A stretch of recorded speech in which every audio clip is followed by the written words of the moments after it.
have the clash of two empires. The Russian Empire is a deeply wounded empire. It's had its territory cut back. Of course, its economy is shrinking.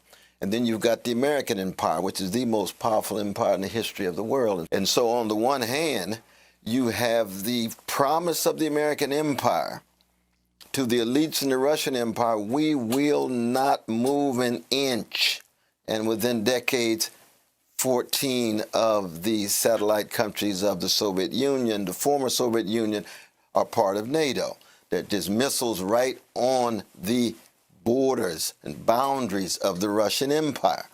Now, we know empires behave like empires. I mean, if there's missiles in Canada and Mexico, the U.S. government would blow them to smithereens quick. We saw it in Cuba in 1962. So that empires behave like empires. They're greedy. They're driven by predatory capitalist dispositions. They're obsessed with hierarchy. They're concerned with domination and conquest. The Alexander the Great, associated with a grand empire. So that in that regard, there's no doubt in my mind that the expansion of NATO has played a crucial role in the wounded Russian Empire, with all of its repression, all of its regimentation. Let us never forget about the thousands of Russian brothers and sisters who are going to jail in opposition to gangster Putin's criminal invasion. But he's pushed against the wall and he responds. That's how heads of empire respond. So we've got to be in solidarity with the suffering of Ukrainian brothers and sisters, but we have to recognize NATO is an instrument of American imperial foreign policy. We've seen it over and over again, and so we're witnessing a proxy war. There must be a ceasefire. There must be a stopping of that war. Why? We're on the road to nuclear war. I want to see, my dear sister. And as president, what exactly would you do to stop that war? Oh, one is I would pull back on the U.S. military support.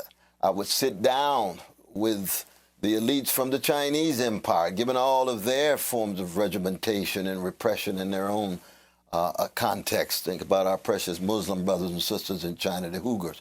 But I would sit down with the Chinese. I would sit down with the Ukrainians. I would sit down with the Russians and say, we're going to stop this war, and we're going to come up with a plan, a process with a variety of voices heard to make sure that the suffering stops and we understand and we're honest about the larger context of the war.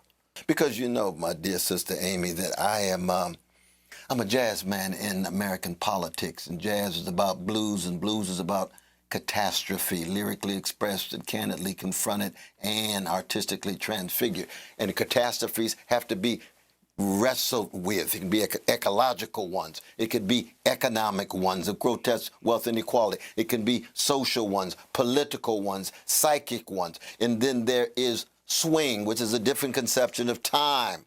So we have ways of authorizing a better future given what seem to be all of the closed roots, all of the foreclosures, all of the alternatives trumped. It's also a form of practical wisdom. As freedom fighters, we got to be improvisational.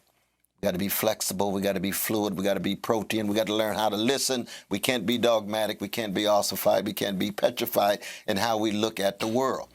And right now, we have to have presidential debates and politics in which people who look at the world through the lens of what the great Frantz Fanon called the wretched of the earth.